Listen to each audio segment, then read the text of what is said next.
The brush and spring assemblies transfer power to your rotary tool's armature. They consist of a carbon brush with a coil spring attached. The spring both transmits power as well as holds the brush firmly against the commutator. The brushes wear down over time due to constant contact with the armature. If the tool is overloaded, the springs can be burned. Replacing the brushes and springs is a repair that you can do yourself, and I'm going to show you how. I'll begin by removing the brush caps.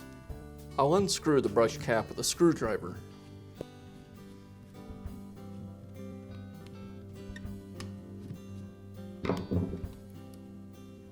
And the brush is just beneath the cap.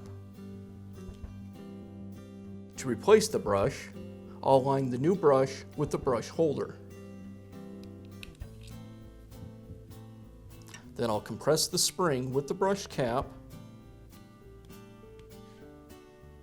align the threads, and secure it.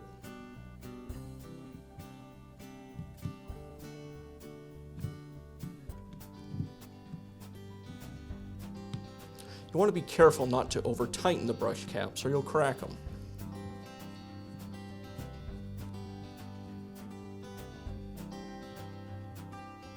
And I'll repeat the same process on the other side.